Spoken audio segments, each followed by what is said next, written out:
खबर शिवपुरी रेंज से, जहां प्लांटेशन के नाम पर रेंजर की मिलीभगत से लाखों का घोटाला सामने आया है। जानकारी के मुताबिक शिवपुरी वन परिक्षेत्र में मिलीभगत के चलते जोरों पर अवैध उत्खनन और पेड़ों की अवैध कटाई की गई है। मामला सिर्फ यही नहीं है, यहां दिहाड़ी मजदूरों द्वारा कराए गए प्लांटेशन के कार्य में भी गड़बड़ी सामने आई है। प्लांटेशन का कार्य करने वाले मजदूरों का कहना है कि उनके द्वारा किए गए कार्य का भुगतान नगद राशि के रूप में दिया गया है, जबकि हमने भुगतान के संबंध में CCF शिवपुरी से बात की तो उनका कहना है कि राशि के नगद भुगतान का कोई प्रावधान नहीं है। उक्त भुगतान को सीधे मजदूरों के खाते में ऑनलाइन देना चाहिए। दूसरी ओर शिवपुरी वन मंडल के DFO लवित भारती साहब पिछले 3 साल से यहीं डटे हुए हैं। उनका ट्रांसफर होने का नाम ही नहीं ले रहा है। ट्रांसफर हो भी कैसे? साहब की उच्च अधिकारियों से सेटिंग ही इतनी तगड़ी है कि पत्ता भी नहीं हिल सकता। जब ऊपर से ही गड़बड़ झाला है तो फिर नीचे के अधिकारी कर्मचारियों की बात ही क्या। शिवपुरी से लक्ष्मण सिंह की रिपोर्ट। अच्छा, जयसिंहपुरा गुर्जर। अच्छा, जो जहाँ जो पेड़ लगाए गए थे, करीब कितने पेड़ बता रहे हैं? 4,000 के 5,000? 5,000 पेड़ थे। अच्छा, तो इसमें कितने मजदूर लगा? तो गड्ढा पहले का इस साल खुदवाए थे? पहले गड्ढा तो जी पर साल ही खोदे हैं। आओ, और बे गड्ढा में और मजदूरी कितनी दी थी? एक दिन एक आदमी को 250 रुपये मजदूरी दी थी एक दिन की लगवाने की। तो कितने दिन लगे में लगवाने जी? अच्छा, तो मैं ये बोल रहा हूँ कितने टाइम तक काम चलाता है यहाँ पे? 4-5 दिन। शीशम का और काय का पेड़ था? शीशम का है। सागौन नहीं, सागौन शीशम है, सीताफल है, बांस है और आमरी है। तुम्हें कितना देते हैं? तुम्हें कितनी देती है तनख्वाह? हमें तो भाई सब कितने मिल रहे हैं। तो भी कितने रुपये देते हैं तुम? 2,000 रुपये पर महीने की? महीना। अच्छा, तो पूरे दिन देखते हो? पूरे दिन देखते हो? नहीं देखते, अब आ जाते हैं जितने हम तक कोई नगद दिए गया बैंक खाते में? हाँ, नगद दिए 2-4 दिन पीछे। 2-4 दिन पीछे 200 रुपये।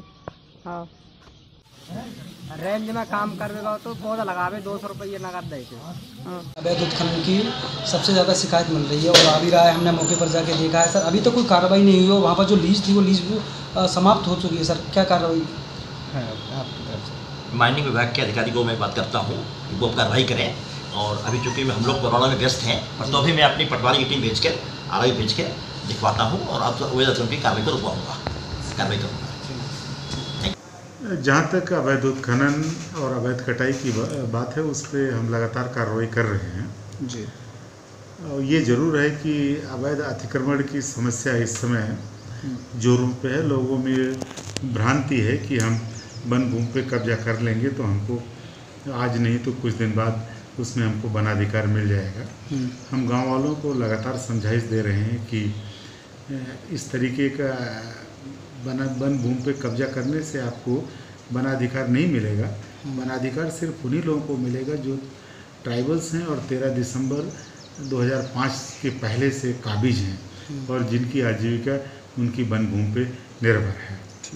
सर, दूसरा एक और मैं आपसे सवाल यहाँ कर लेता हूँ कि जैसे आपके विभाग में जो गार्ड लोग हैं, गार्ड लोग गरीब जैसे आदिवासी वर्गों से पैसा लेकर और वन विभाग की ज़मीन पर कब्जा कराने के लिए उनको वो कर रहे हैं और उसके बाद में पैसा ले लिया जाता है। फिर उनकी शिकायत की जाती है, उस शिकायत पर कोई कार्रवाई नहीं की जाती। जैसे एक गार्ड है आपका संजीव ओझा करके बदरवास रेंज में, उसमें आवेदन भी देखे आए थे DFO साहब को, आज तक उन पर कोई कार्रवाई नहीं हुई है। सर, नहीं, इस तरीके से जो भी मैटर आप मेरे संज्ञान में लाएंगे उस पर निश्चित रूप से कार्रवाई हो जाएगी, कार्रवाई की जाएगी। जी सर। और अगर मैं एक और बात करूँ, जो प्लांटेशन पूरे ज़िले में चल रहा है वन विभाग द्वारा, हर रेंज में अलग अलग तरीके से प्लांटेशन चल रहे हैं।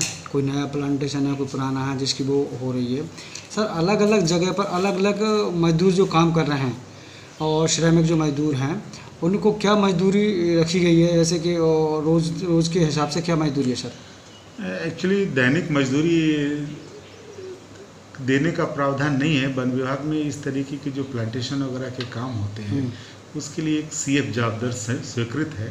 उस दर के अनुसार काम की मजदूरी का उनको भुगतान किया जाता है। सर, अगर भुगतान किया जाता है मजदूरी का तो उसमें सर मैं आपसे पूछूं, वो नगद मजदूरी देने का कोई प्रावधान नहीं है, लेकिन जबकि नगद मजदूरी दी जा रही है? नहीं, वो मजदूरी का भुगतान उनके खाते में दिए जाने का ही प्रावधान है। लेकिन सर ऐसा कहना है, मेरे पास कुछ विजुअल है, मैंने आपको दिखाए भी है।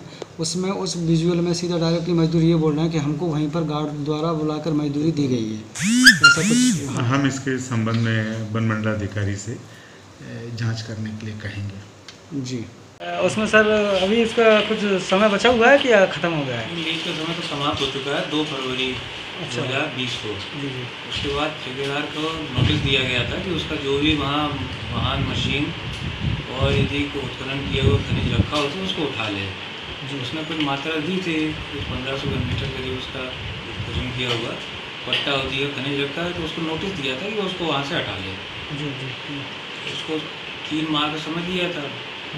तो समय क्या दिया था, तो नोटिस दिया था 3 माह में। 3 माह में जो कुछ भी उसकी संपत्ति, मशीनरी, खनिज उत्खनन का जो स्टॉक वो हटा लिए, तो वो अभी समाप्त हो गई है।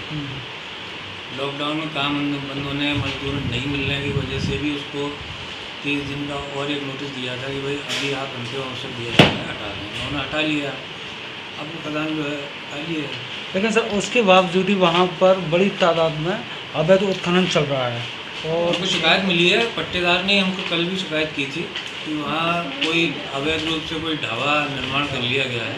किसी कोई राठौर है शायद, जो गुना चुंगी पे जिनका अवैध रेस्टोरेंट था, तमन्ना रेस्टोरेंट के नाम से, उससे संबंधित कुछ लोग हैं और शायद कुछ पत्थर उठा के रखा भी है। हम माइनिंग इंस्पेक्टर से बेसिक जाँच करा रहे हैं।